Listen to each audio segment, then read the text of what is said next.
Hello student, welcome to Shubh study zone. আমি সৃজা তোমাদের জন্য নিয়ে এসেছি ক্লজের পার্ট 2, যেখানে আমরা শিখব ডিপেন্ডেন্ট ক্লজের প্রকারভেদ। চলো তাহলে শুরু করি। দেখো তাহলে ডিপেন্ডেন্ট ক্লজকে 3 ভাগে ভাগ করা যায়। কি কি? 1 নম্বর নাউন ক্লজ।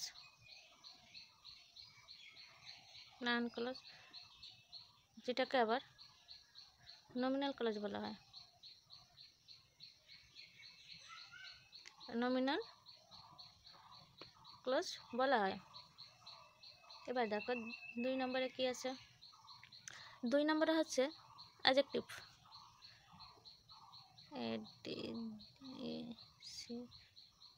ক্লজ ক্লজ এটাকে আবার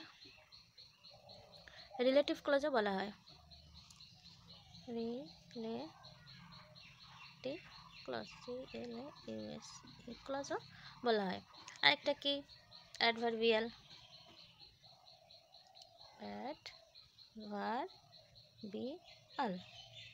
অ্যাডভার্বিয়াল ক্লজ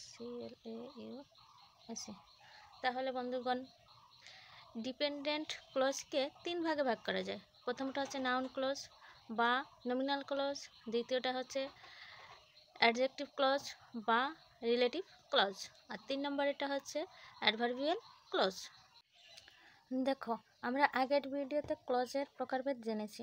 তার মধ্যে প্রিন্সিপাল ক্লজের কোনো ভাগ নেই। ডিপেন্ডেন্ট ক্লজের ভাগ আছে, যেগুলো এই বললাম।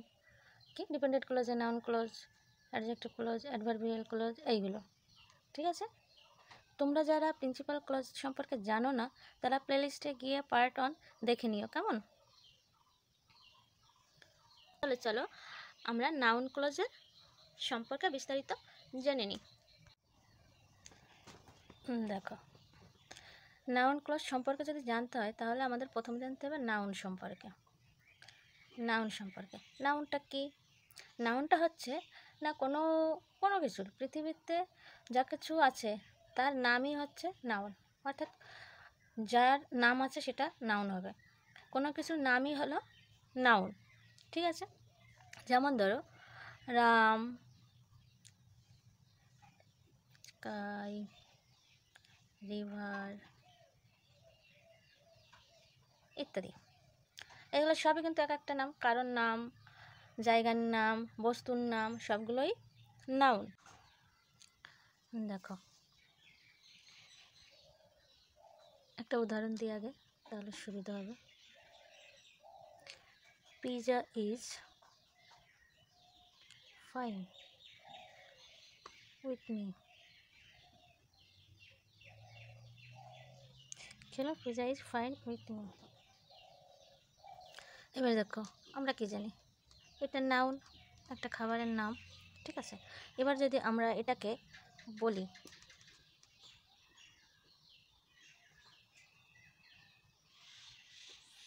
river you want is fine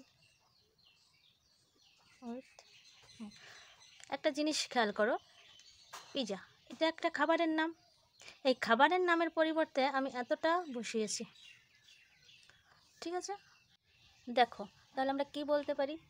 যে না, নাউনের জায়গায় যে ক্লজ বসে সেটা নাউনের মতো আচরণ করে, তাহলে তাকে নাউন ক্লজ বলে।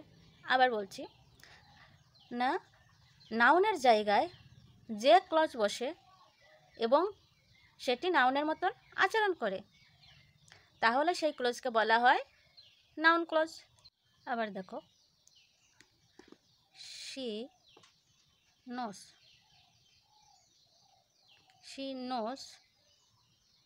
who they are.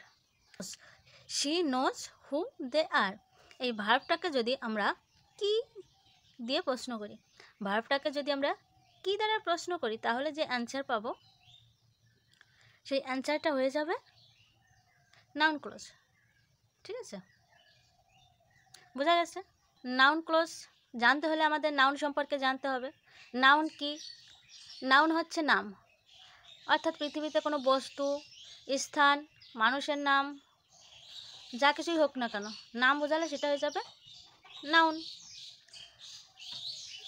এখন আমরা বলতে পারি কোনো নাউনের পরিবর্তে যে ক্লজ বসে সেই ক্লজকে আমরা নাউন ক্লজ বলি, এবং সেই নাউনের পরিবর্তে বসে নাউনের মতনই আচরণ করবে, তবেই সেটা নাউন ক্লজ হবে। দ্বিতীয়টা কি বলেছিলাম, যে ভার্ভকে যদি কী দ্বারা প্রশ্ন করা হয় তাহলে যে উত্তর পাবো সেটা নাউন ক্লোজ হয়ে যাবে। তাহলে শি নোজ হু দে আর, সে জানে তারা কারা। এবার যদি বলি যে সে কী জানে, আমি যদি বলি সে কী জানে, তাহলে বলবে হু দে আর, তারা কারা তাই জানে। বোঝা গেছে? এবার আশা করি নাউন ক্লোজ সম্পর্কে কারো কোনো আর বুঝতে বাকি নেই, সবাই বুঝে গেছো। নেক্সট দেখো, অ্যাডজেক্টিভ ক্লোজ শুরুতে রিলেটিভ প্রোনাউন এবং রিলেটিভ অ্যাডভার্ব থাকে। রিলেটিভ প্রোনাউন কোনগুলো? রিলেটিভ প্রোনাউন হচ্ছে হু, উইচ, হুম, দ্যাট, হুস, এইগুলো। তাহলে রিলেটিভ প্রোনাউন হচ্ছে হু, হুইজ, হুম, দ্যাট, হুস, এইগুলো তোমার অ্যাডজেক্টিভ ক্লজের প্রথমে বসবে, ঠিক আছে? আবার রিলেটিভ অ্যাডভার্ব কি?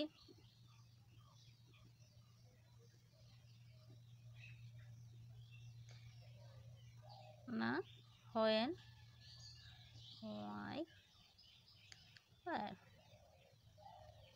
এইগুলো। তাহলে অ্যাডজেক্টিভ ক্লজের শুরুতে এই শব্দগুলো থাকবে, ঠিক আছে? এবার দেখো একটা উদাহরণ লিখি আমরা। শি ইজ আ লেডি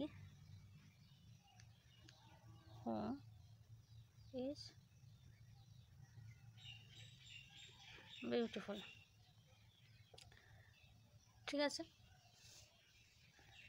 এবারে দেখো আমরা কি জানি,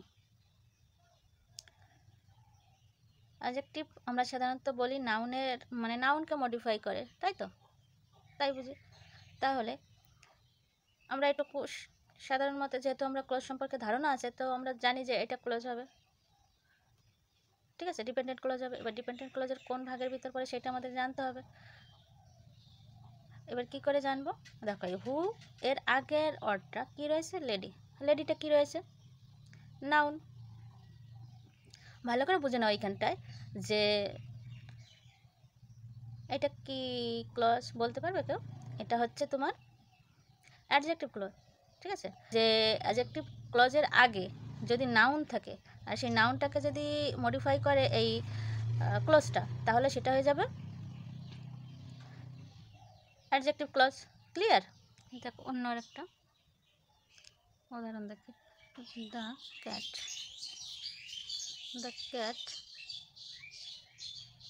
দ্যাট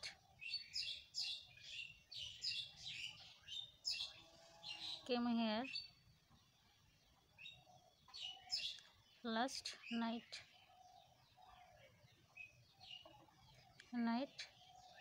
is weak। এর মানে কি হলো? The cat that came here last night is weak. বিড়ালটি যে এসেছিল গত রাত্রে হয় দুর্বল, মানে যে বিড়ালটি গত রাত্রে এসেছিল সে দুর্বল, এটাই তো বোঝাতে চাচ্ছে। দেখো এখানে আমরা তোমার ডিপেন্ডেন্ট ক্লজ কোনটা পাচ্ছি?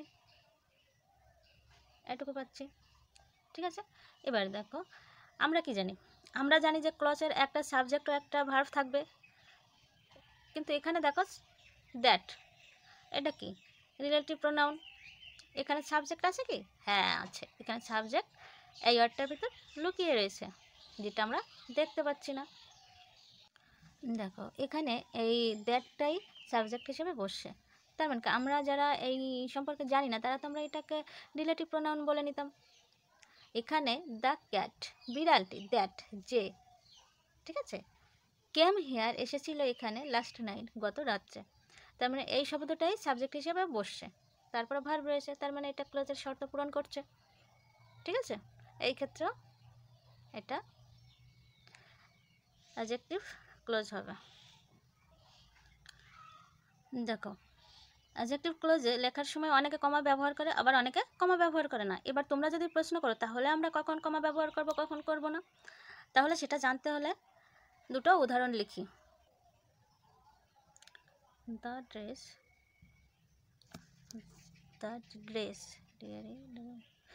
Dress that you bought last night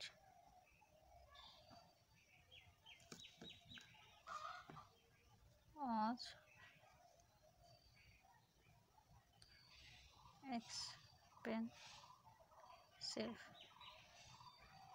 expensive। অন্য আরেকটা উদাহরণ দেখে, এটা গেল একটা, আর একটা উদাহরণ লিখে নিই, তারপর বোঝাচ্ছি। Rohan, who is always late in classes, has ranked second in the final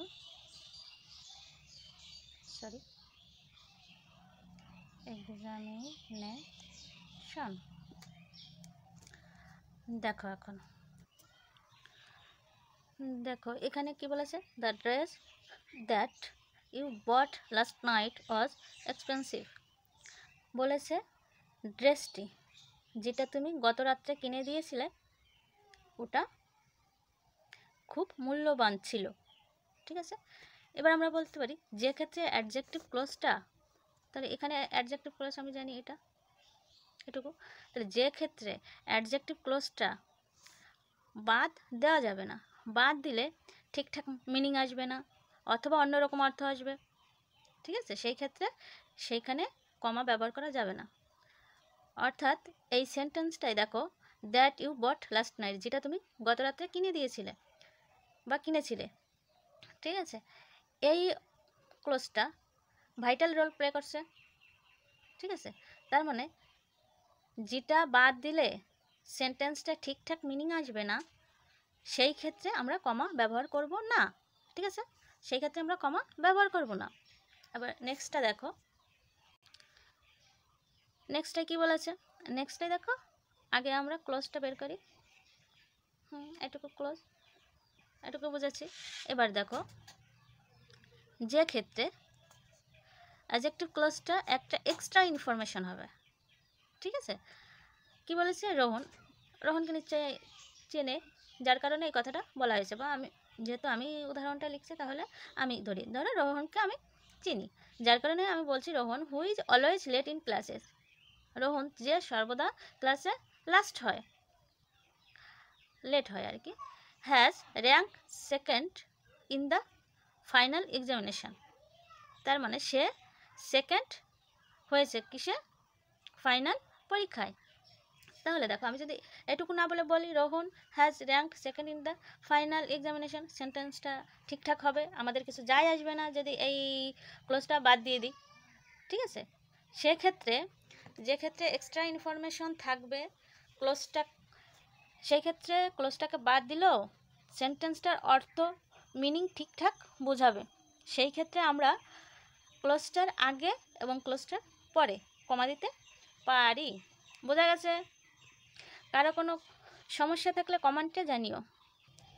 আশা করি অ্যাডজেক্টিভ ক্লোজ সম্পর্কে আর কারো কোনো ডাউট নেই, যদি থেকে থাকে তাহলে জানিও। দেখো 3 আমাদের কি ছিল, অ্যাডভার্বিয়াল ক্লোজ। ঠিক আছে, এবার দেখো অ্যাডভার্বিয়াল ক্লোজ জানতে হলে আমাদের অ্যাডভার্ব সম্পর্কে জানতে হবে। এবার অ্যাডভার্ব কি, অ্যাডভার্ব হচ্ছে ভার্ব, অ্যাডভার্ব এবং অ্যাডজেক্টিভকে মডিফাই করে। তাহলে অ্যাডভার্ব কি, ভার্ব, অ্যাডভার্ব, অ্যাডজেক্টিভ, এগুলোকে মডিফাই করবে। ঠিক আছে, এবার এই ডিপেন্ড ক্লোজটা অ্যাডভার্বের মতো কাজ করলে সেই ক্লোজকে বলা হয় অ্যাডভার্বিয়াল ক্লোজ। তাহলে কি জিনিস উদাহরণ দিয়ে বুঝি আমরা। he was tired, T-I-R-E, tired, because he worked hard. দেখো এবার এটুকু আমরা বুঝতে পারছি। Clause, dependent clause. এই ডিপেন্ডেন্ট ক্লজটার আগে কি রয়েছে দেখো, অ্যাডজেক্টিভ।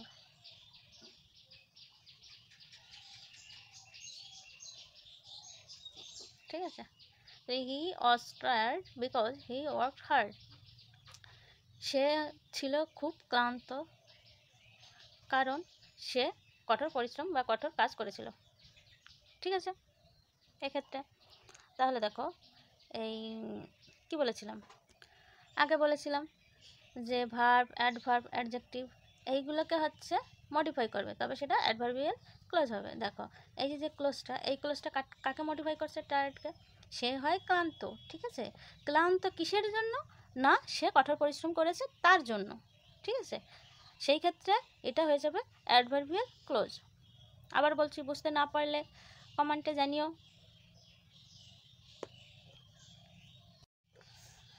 আবার যদি কারণ বা ফলাফল হয়, ঠিক আছে, আমরা যদি বুঝতে পারি কারণ বা ফলাফল ক্লোজটা, মানে যে ক্লোজটা হবে সেই ক্লোজটা যদি কারণ বা ফলাফল হয় তাহলে সেটা অ্যাডভার্বিয়াল ক্লোজ হবে।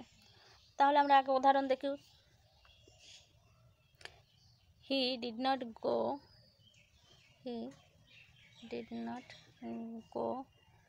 Two school as he was ইল।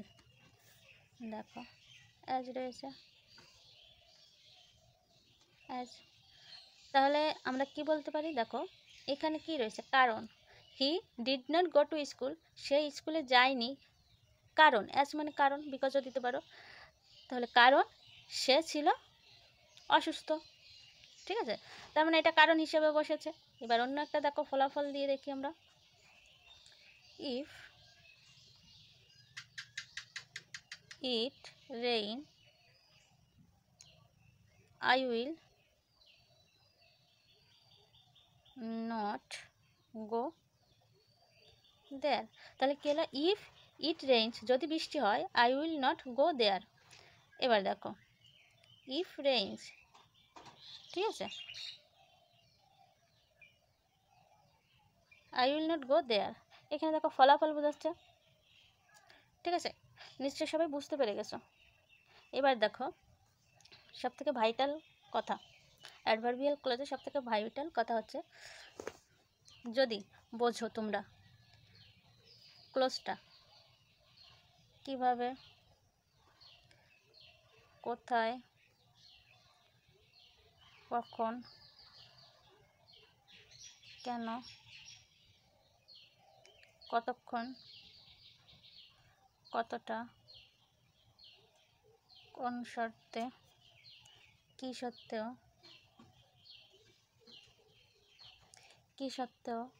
এইগুলো থাকে, এইগুলো বোঝায়, তাহলে এটা অ্যাডভার্বিয়াল ক্লজ হবে। ঠিক আছে, দেখো কিভাবে, কোথায়, কখন, কেন, কতক্ষণ, কতটা, কোন শর্তে, কী সত্য, এইগুলো বোঝালে সেটা অ্যাডভার্বিয়াল ক্লোজ হয়ে যাবে। ঠিক আছে, আশা করি সবাই বুঝতে পেরেছো। স্টুডেন্ট, আজ আর নয়, আবার আসবো তোমাদের জন্য অন্য কোনো গ্রামার ভিডিও নিয়ে। কার কোন গ্রামারের প্রয়োজন কমেন্টে জানিও, তাহলে নেক্সট ভিডিওটি সেই টপিকের উপর নিয়ে আসবো। আজকের মতো টাটা। তবে হ্যাঁ, লাইক, শেয়ার, কমেন্ট, সাবস্ক্রাইব করতে ভুলো না।